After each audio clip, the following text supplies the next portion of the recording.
Bismillahirrahmanirrahim. Assalamualaikum warahmatullahi wabarakatuh. Innal hamdalillah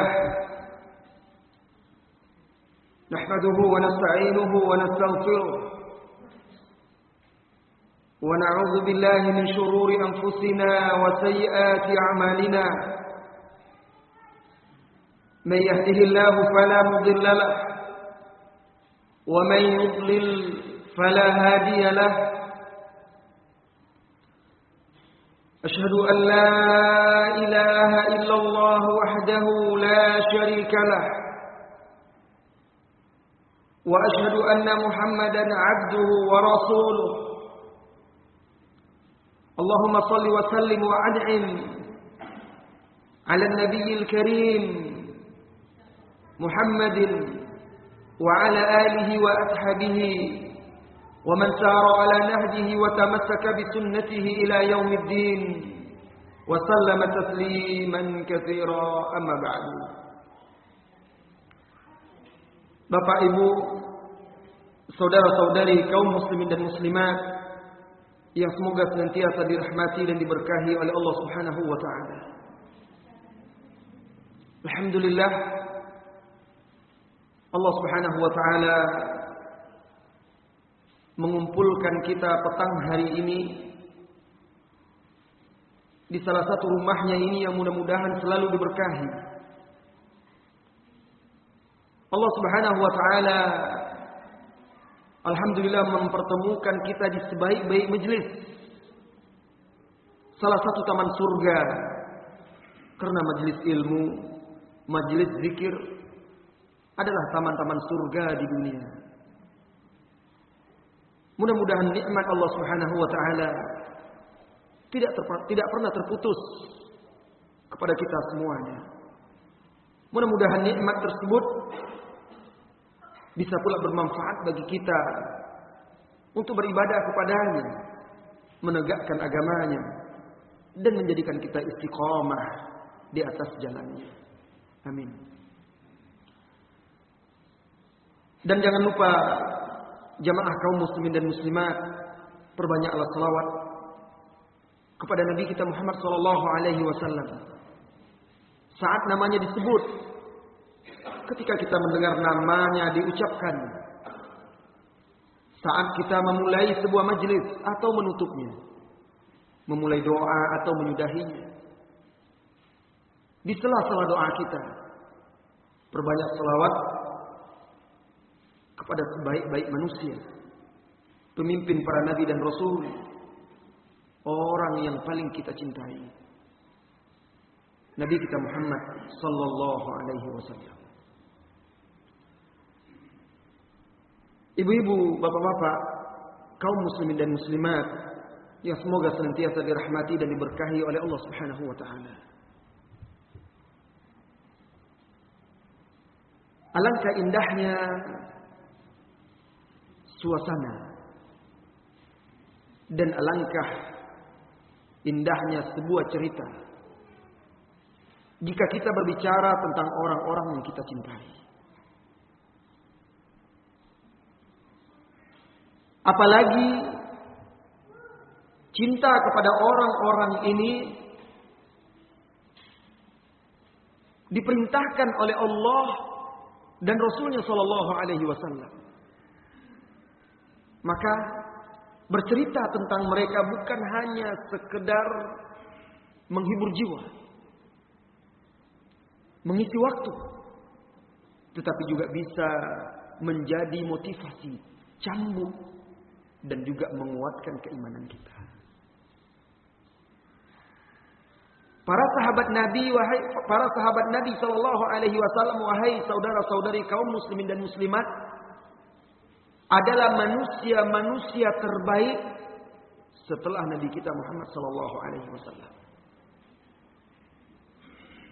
Para sahabat Nabi, mereka adalah laksana bintang bagi manusia, dan mereka lah bintang sesungguhnya yang patut dijadikan idola, figur dan suri tauladan sesudah Nabi Muhammad sallallahu alaihi wasallam.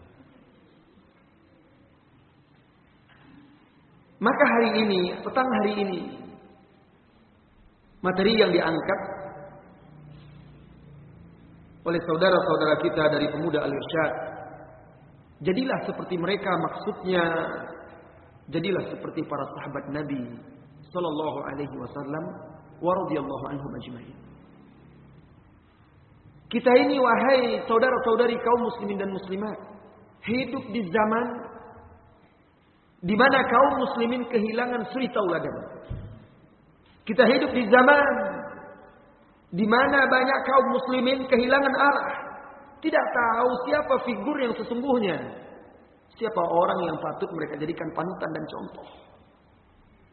Sehingga orang-orang yang jauh dari Allah, lalai dari agama, bahkan sebagiannya adalah fasik dan juga kafir, dijadikan sebagai bintang, dijadikan idola dan panutan, kebanggaan yang dielu-elukan. Inilah kondisi kaum muslimin hari ini. Jika kita tanyakan kepada salah seorang dari kaum muslimin, kenalkah Anda siapa itu Habib bin Zaid, sahabat Nabi yang dibunuh oleh Musailamah Al-Kadzdzab? Maka mereka barangkali akan menggelengkan kepala. Kalau kita tanyakan kepada sebagian wanita muslimat, kenalkah Anda Sumayyah? Siapa itu? Tidak ada nama artis namanya Sumayyah. Kalau ditanyakan kepada anak-anak muda kita, kenalkah Anda Mus'ab? Kenalkah Anda Mu'adz Mu'awidz? Kenalkah Anda Khubayb? Kenalkah Anda dan banyak Rafi' bin Khadij, pemuda-pemuda Islam di masa itu yang berjuang membela agama Allah bersama Nabi Muhammad SAW. Barangkali mereka akan terheran-heran. Tidak ada pesepak bola hari ini yang namanya seperti itu. Aneh. Orang mana itu? Siapa itu? Padahal mereka adalah pejuang-pejuang Islam, berdiri di samping Nabi SAW, menjadikan diri mereka tameng membela Rasulullah SAW, menegakkan agama Allah. Ini menunjukkan banyak dari kita kehilangan suri tauladan, contoh dan panutan. Maka hari ini sangat pantas, wahai ibu-ibu, wahai saudara-saudari, kalau kita bercerita kepada anak-anak kita, kepada keluarga kita tentang perjalanan hidup para sahabat. Karena mereka orang-orang yang sudah dipuji dan disanjung oleh Allah Subhanahu wa taala. Dan orang-orang yang mengikuti mereka juga diridhoi oleh Allah Subhanahu wa taala. Allah berfirman, Pak, Bu, di dalam surah At-Taubah di awal juz 11, di halaman kedua di pojok paling atasnya itu, was-sabiqunal awwalun minal muhajirin wal ansar walladzina ittaba'uuhum bi ihsanin radhiyallahu anhum wa radu an wa a'adda lahum jannat tajri min tahtiha al-anhar khalidina fiha dzalikal fawzul 'adzim. Was-sabiqunal awwalun, kata Allah, dan orang-orang yang terdahulu dari Islam, generasi Islam yang pertama, minal muhajirin wal ansar, dari kalangan muhajirin dan ansar. Kita ini muhajirin ansar? Bukan. Yang muhajirin adalah yang beriman bersama Rasulullah SAW ketika periode Mekah, sebelum hijrah ke Madinah. Lalu mereka ikut hijrah bersama Rasulullah SAW ke Madinah, meninggalkan negeri kufar ketika itu, lalu pergi ke negeri kaum muslimin di Madinah yang sebelumnya bernama Yathrib. Kaum Ansar adalah penduduk Islam di Madinah di masa itu, yang menyambut dan menerima Rasulullah SAW dan kaum muhajirin. Allah sebut langsung di dalam Al-Quran, tidak ada umat, kaum, Allah sebut langsung mereka kecuali Ansar, muhajirin dan ansar.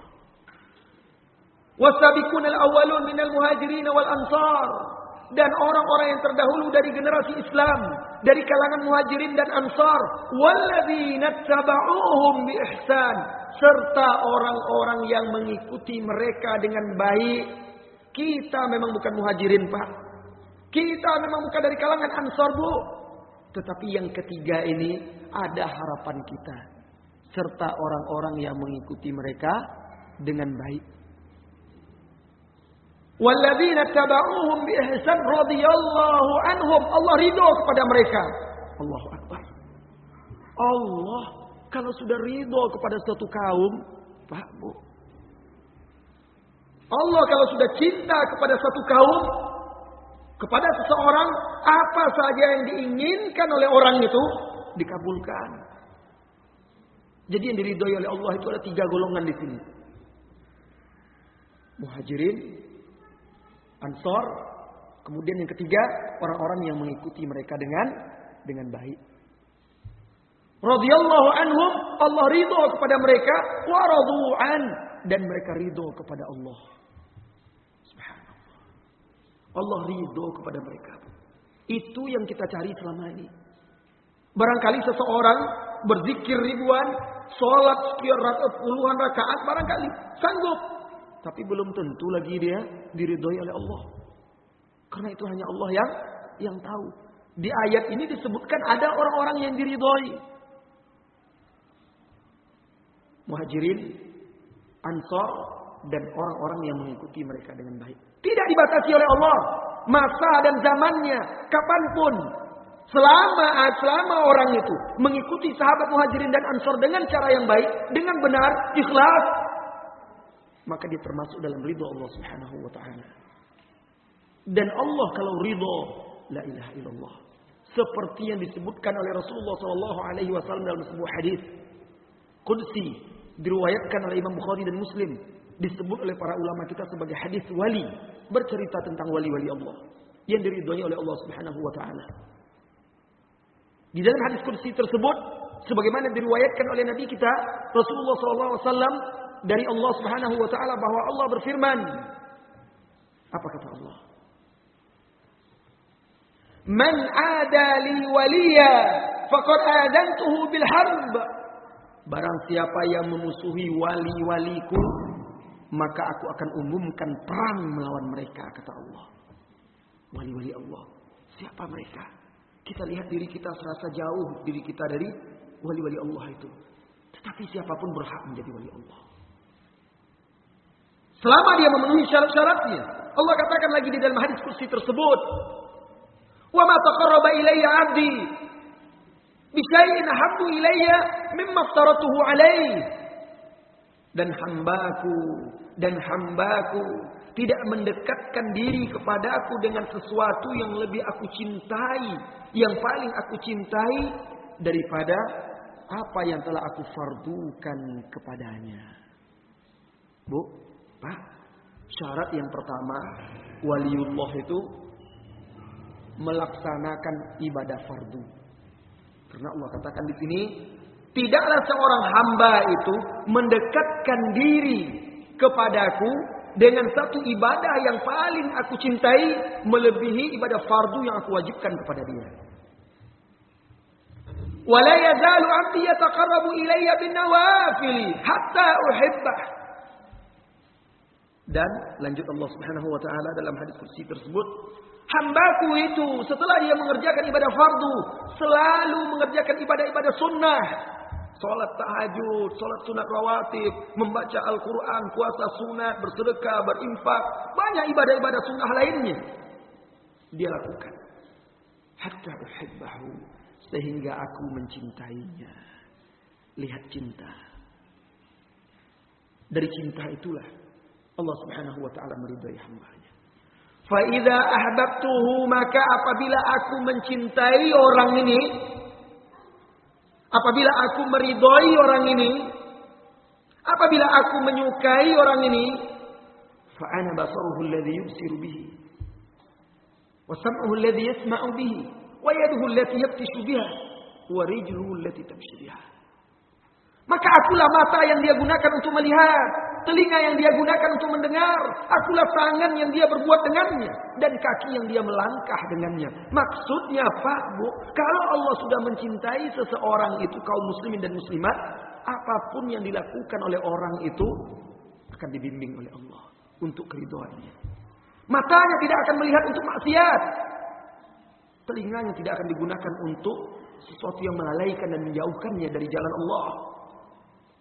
Tangan kakinya berbuat untuk sesuatu yang diridhoi dan dicintai oleh Allah Subhanahu wa taala. Terjaga orang ini. Terhindar orang ini dari maksiat dan dosa dengan bimbingan Allah Subhanahu wa taala. Wala in sa'alani la'utiyannah. Orang ini kalau dia meminta kepadaku, kata Allah, orang yang seperti itu, yang sudah aku cintai itu, sudah aku ridhoi itu, kalau dia meminta kepadaku, aku pasti beri. Janji Allah. Makanya orang-orang yang seperti doanya mustajab.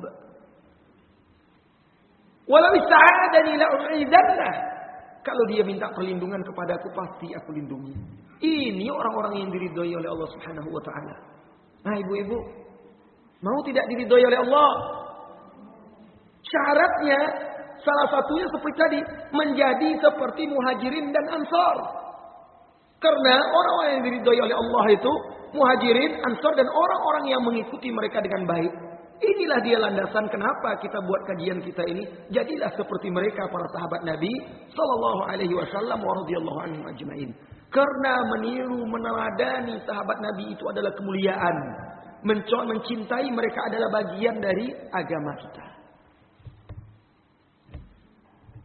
Bapak Ibu, kaum muslimin dan muslimat yang semoga senantiasa dirahmati dan diberkahi oleh Allah Azza wa Jalla. Ketika kita melihat kehidupan kaum muslimin yang mengaku mencintai Nabi Muhammad sallallahu alaihi wasallam. Cinta itu diungkapkan dengan pujian dan sanjungan. Cinta itu diungkapkan dengan bait-bait syair. Lantunan pujian-pujian dan sanjungan. Tetapi terkadang kita sendiri yang juga melanggar larangan-larangan Nabi kita. Kita mengaku cinta, tetapi kita tidak patuh. Kita mengaku mencintai Nabi Sallallahu Alaihi Wasallam, tapi kita tidak taat. Lihatlah para sahabat Nabi. Lihatlah para sahabat Nabi. Jadikan dia sebagai contoh bagi kita bagaimana sesungguhnya mencintai Nabi kita Muhammad Sallallahu Alaihi Wasallam. Para sahabat Nabi sudah memberikan keteladanan. Dalam hakikat mencintai Nabi kita Muhammad Sallallahu Alaihi Wasallam. Pak Bu, Anas bin Malik, sahabat Nabi, pernah bercerita, meriwayatkan sebuah hadis. Di masjid Nabi itu, di zaman Nabi, di awal-awal masjid itu dibangun, di depan ada tertanam di situ sebatang pohon korma. Di dalam masjid, pohon korma. Biasanya Rasulullah Sallallahu Alaihi Wasallam kalau khutbah, kalau ceramah, beliau berdiri dan bersandar atau memegang pohon korma itu.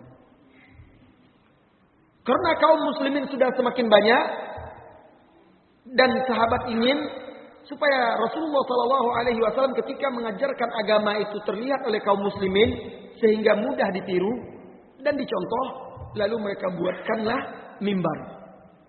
Agar orang-orang pun, tamu-tamu yang datang mudah membedakan mana Nabi Muhammad Sallallahu Alaihi Wasallam dan mana sahabatnya. Dibuatkanlah mimbar untuk Nabi kita Muhammad Sallallahu Alaihi Wasallam. Mimbar yang terdiri dari 3 tingkat, 3 anak tangga. 1, 2, 3. Itu mimbar Nabi Muhammad Sallallahu Alaihi Wasallam. Sejak ada mimbar itu, Rasulullah kalau khutbah berdiri di atas mimbarnya meninggalkan batang korma itu. Apa kata Anas bin Malik? Fasami'na aninan nakhlah. Semenjak Rasulullah Sallallahu Alaihi Wasallam itu meninggalkan pohon korma itu, kami mendengar isak tangis dan rintihan pohon korma itu. Mukjizat ini, mukjizat Nabi kita. Menangis pohon korma itu seperti anak kecil menangis. Suatu ketika Rasulullah sedang berdiri khutbah Sallallahu Alaihi Nabi. Terdengarlah isak tangis pohon korma itu. Fanazala Nabi sallallahu alaihi wasallam minal mimbar. Fa'anaqahu. Lalu Rasulullah sallallahu alaihi wasallam turun dari mimbar, kemudian dipeluk dan dirangkul oleh Rasulullah sallallahu alaihi wasallam pohon korma itu sampai pohon korma itu diam. Apa kata Rasulullah? Demi Allah, kalau tidak aku diamkan dia, kalau tidak aku tenangkan, kalau tidak aku peluk, niscaya dia akan menangis sampai hari kiamat. Kenapa dia menangis? Sedih ditinggalkan oleh Rasulullah sallallahu alaihi wasallam. Apa kata Hasan Al-Basri? Imam di zaman tabi'in ketika meriwayatkan hadis ini, setiap dia meriwayatkan hadis ini dia berkata, "Hadhil khashabah tabki min syauqihi ila Nabi sallallahu alaihi min syauqiha ila Nabi sallallahu alaihi wasallam." Ini hanyalah sebatang pohon menangis karena rindu kepada Nabi sallallahu alaihi wasallam. Engkau wahai kaum muslimin, fa antum, kata Hasan Al-Basri, aula, lebih utama, lebih patut untuk menangis rindu kepada Nabi Muhammad sallallahu alaihi wasallam. Nah, para sahabat dahulu mereka itu tidak tahan kalau tidak melihat Nabi sallallahu alaihi wasallam. Sebentar saja mereka berpisah dari Nabi sallallahu alaihi wasallam, mereka tidak tahan, segera mereka cari kemana Nabi sallallahu alaihi wasallam karena kerinduannya. Datanglah seorang sahabat sebagaimana hadis dalam Bukhari dan juga Imam Muslim, menemui Nabi sallallahu alaihi wasallam lalu bertanya, "Ya Rasulullah, mata sa'ah?" Wahai Rasulullah, kapan terjadi hari kiamat? Rasulullah sallallahu alaihi wasallam bertanya kepada orang ini, "Wa ma a'datta laha?" Kamu bertanya tentang hari kiamat, kapan terjadi? Memangnya apa yang telah kamu siapkan untuk hari kiamat itu? Orang ini menjawab, "Ya Rasulullah, ma'adattu laha." Aku tidak siapkan untuk hari kiamat itu banyak sholat, banyak puasa, tidak. Sholatku biasa-biasa saja, ibadahku biasa-biasa saja. Tidak ada yang banyak aku persiapkan untuk hari kiamat itu. Walakinni uhibbullaha wa rasulah. Akan tetapi aku mencintai Allah dan Rasulnya, kata sahabat ini. Maka Rasulullah sallallahu alaihi wasallam menjawab, "Innaka ma'aman ahbabta." Sesungguhnya engkau kelak di hari kiamat bersama orang yang engkau cintai. Lalu Anas berkata, "Tidak ada lagi yang membuat kami lebih gembira setelah kami masuk Islam kecuali perkataan Nabi sallallahu alaihi wasallam, engkau kelak di hari kiamat bersama orang yang engkau cintai." Lalu kata Anas bin Malik, "Maka aku bersaksi bahwa aku mencintai Allah dan Rasulnya, mencintai Abu Bakar, mencintai Umar, mencintai Utsman, dan Anas bin Malik ingin dikumpulkan bersama mereka." Perhatikanlah wahai Bapak Ibu semuanya, setiap orang itu kelak di hari kiamat dibangkitkan dan dikumpulkan dengan orang-orang yang dia idolakan. Al-mar'u ma'aman ahad. Kata Nabi dalam hadis lain, seseorang itu bersama orang yang dia cintai. Mau dikumpulkan kelak di hari kiamat bersama penyanyi dangdut, silakan cintai penyanyi dangdut itu, Bu. Mau dikumpulkan kelak di hari kiamat bersama Ronaldo, pesepak bola orang kafir itu, silakan cintai dia, kagumi dia. Dikumpulkan di hari kiamat besok bersama dia. Mau dikumpulkan bersama Kanjeng Nabi sallallahu alaihi wasallam, bersama para sahabat. Cintai Nabi Muhammad sallallahu alaihi wasallam, cintai para sahabat ridwanullah alaihim ajmain. Maka kelak akan berkumpul dengan Nabi Muhammad sallallahu alaihi wasallam, Abu Bakar, Umar, Utsman, Ali, dan sahabat-sahabat yang lainnya di surga Allah Subhanahu wa taala insyaallah. Bapak, Ibu, kaum muslimin dan muslimat yang semoga senantiasa dirahmati dan diberkahi oleh Allah Subhanahu wa taala. Abu Bakar sebagaimana diriwayatkan oleh Imam Al-Hakim, As-Siddiq radhiyallahu anhu. Ketika itu awal-awal Islam di Mekah. Jumlah kaum muslimin waktu itu belum sampai 80 orang, 60-an lah. Mereka bersembunyi di rumah Al-Arqam. Ketika itu, ibu-ibu, Abu Bakar As-Siddiq radhiyallahu anhu sering meminta kepada Nabi sallallahu alaihi wasallam agar berdakwah terang-terangan. Rasulullah belum izinkan. Mereka masih sembunyi-sembunyi.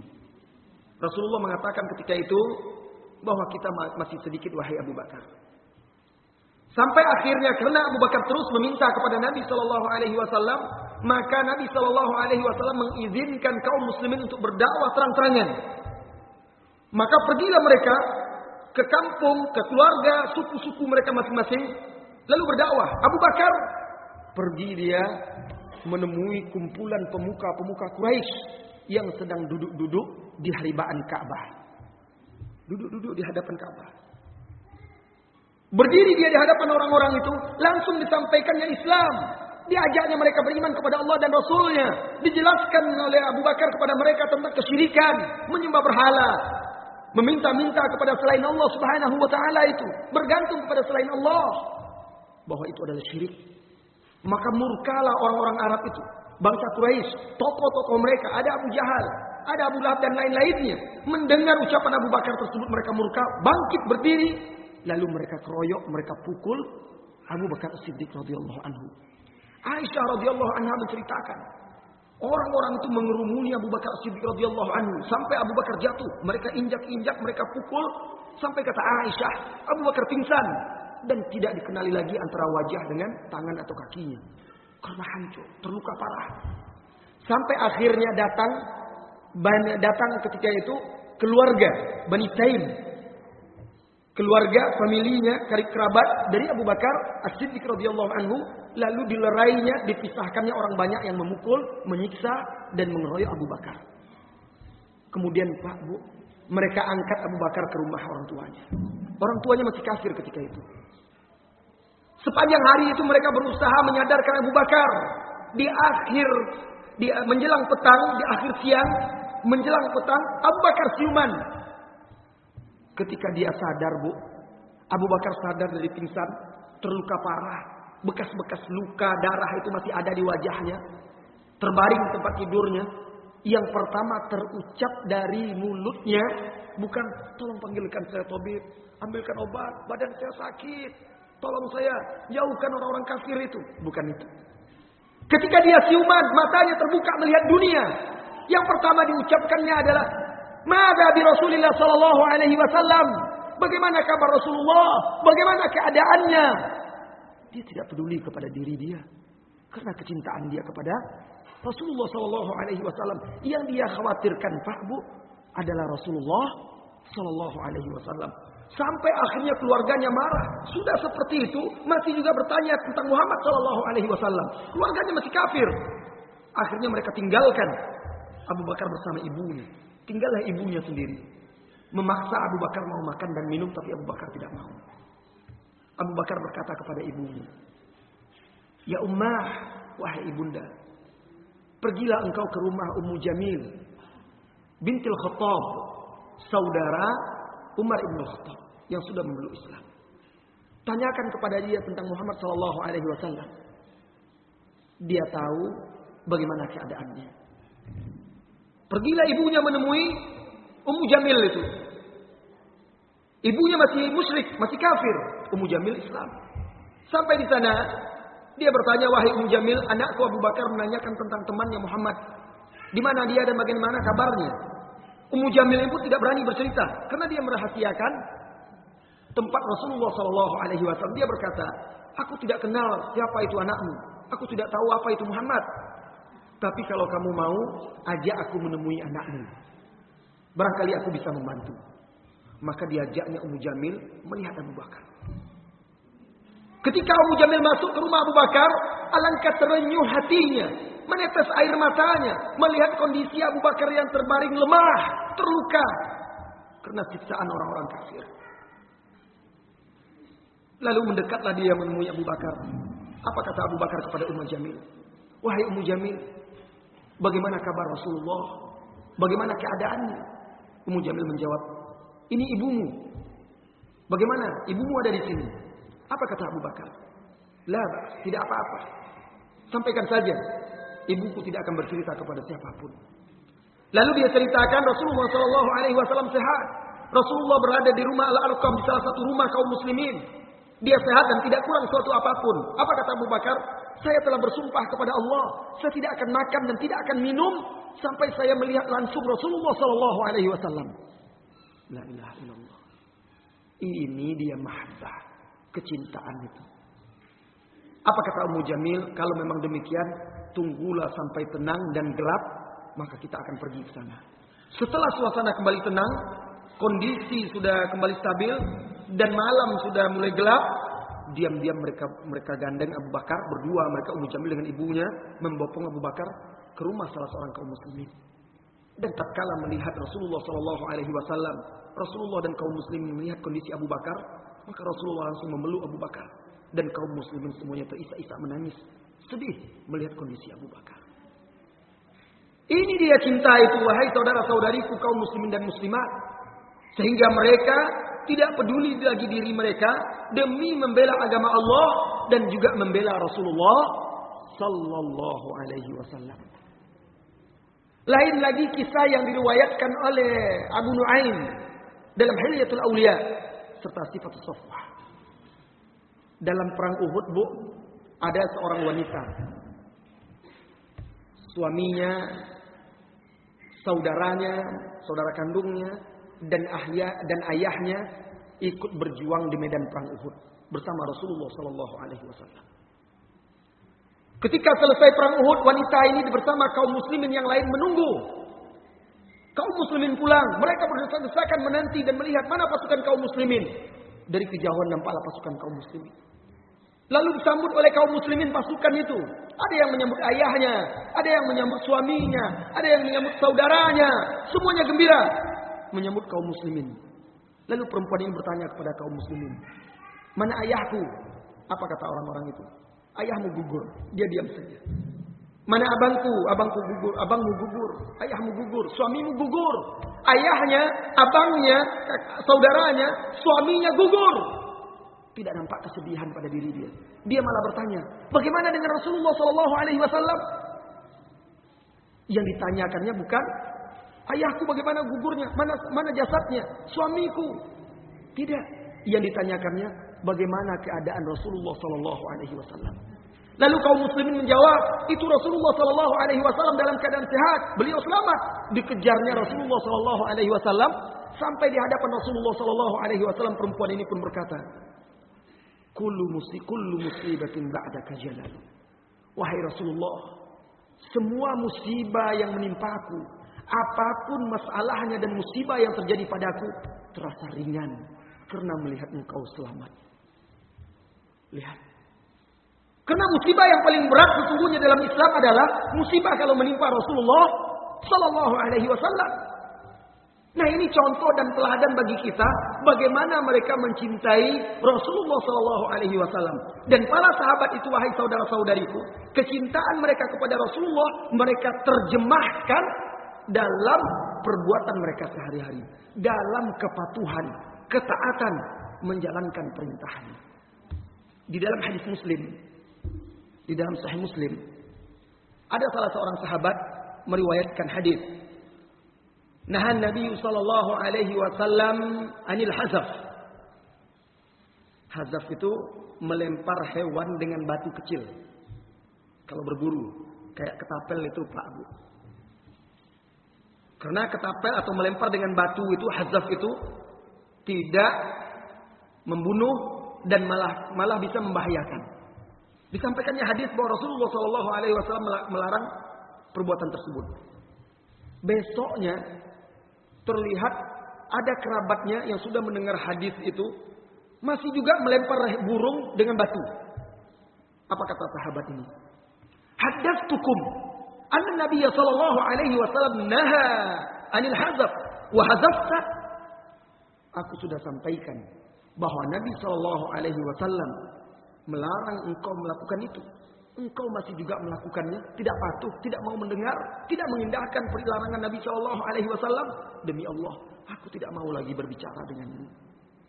Lihat, karena kecintaan mereka itu adalah dengan mentaati perintah dan larangan Nabi Shallallahu Alaihi Wasallam. Abdullah bin Umar di dalam hadis yang juga diriwayatkan oleh Imam Muslim, beliau berkata, Anna Nabi sallallahu alaihi wasallam qaal, bahwa Nabi sallallahu alaihi wasallam bersabda, la tamna'u ima'akum al-masajid, jangan kalian larang wanita-wanita kalian itu pergi ke masjid.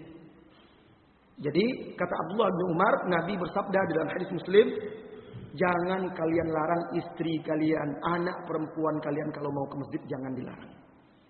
Wa buyutuhunna khairul lahun, dan rumah mereka lebih baik bagi mereka. Jadi Abdullah bin Umar menyampaikan kepada kaum muslimin hadis ini bahwa kalau wanita hendak ke masjid tidak boleh dilarang, sekalipun rumah mereka lebih baik bagi mereka. Kalau mau ibadah silakan. Ternyata anak Abdullah bin Umar ini Salim melarang istrinya ke masjid. Istrinya tidak boleh ke masjid. Sampai ke telinga ayahnya Abdullah bin Umar. Datang Abdullah bin Umar itu, dipanggilnya anaknya, dipukulnya dada anaknya. Qultu anna Nabiy sallallahu alaihi wasallam qala la tamna'u ima'akum al-masajid. Aku sudah sampaikan, aku sudah katakan bahwa Nabi bersabda jangan larang istrimu, jangan larang perempuanmu pergi ke masjid, dan engkau larang juga istrimu ke masjid. Dipukul dada anaknya karena anaknya itu tidak patuh kepada larangan Nabi sallallahu alaihi wasallam, tidak patuh kepada hadis-hadis Nabi sallallahu alaihi wasallam. Jadi bagi para sahabat dahulu, cinta itu adalah dengan mengikuti. Oleh karena itu, Allah Subhanahu wa taala berfirman di dalam surat Ali Imran, "Qul in kuntum tuhibbunallaha fattabi'uni yuhibbukumullah wa yaghfir lakum dzunubakum." Jika kalian, katakan hai Muhammad kepada mereka semuanya, kepada manusia, termasuk kepada kita, jika kalian betul-betul mencintai Allah, ikutilah Muhammad itu. Niscaya Allah akan mencintai kalian dan mengampuni dosa-dosa kalian.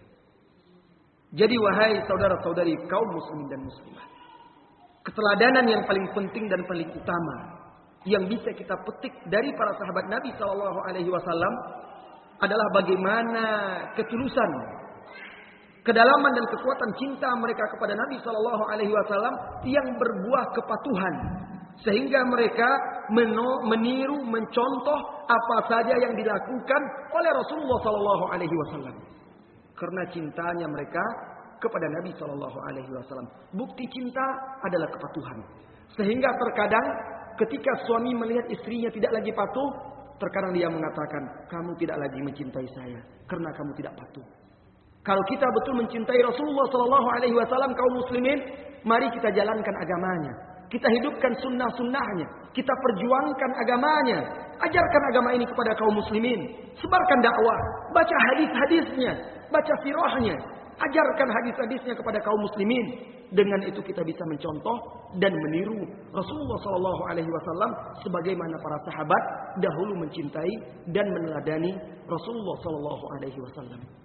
Kaum muslimin dan muslimat, pertemuan kita petang hari ini tidak panjang. Karena malam nanti saya ada jadwal lagi. Setelah pagi tadi juga sudah mengisi kajian. Jadi mudah-mudahan kesempatan saya untuk bisa singgah di masjid ini mudah-mudahan bisa bermanfaat. Mudah-mudahan mempererat silaturahim kita dan menambah ilmu kita serta membuka hati kita untuk bisa lebih bersemangat mempelajari petunjuk Rasulullah sallallahu alaihi wasallam. Terima kasih Bapak Ibu semuanya atas kesempatannya. Lebih dan kurang saya minta maaf. Mudah-mudahan di lain waktu, kesempatan lain kalau saya berkunjung ke Jogja ini, saya bisa mampir lagi di sini, berbincang-bincang dan berbagi ilmu dengan jamaah semuanya. Sampai di sini, sampai berjumpa lagi. Wassallallahu wasallam ala nabiyyina Muhammad walhamdulillahi rabbil alamin. Subhanakallahumma wa bihamdika asyhadu an la ilaha illa anta astaghfiruka wa atubu ilaik. Assalamualaikum warahmatullahi wabarakatuh.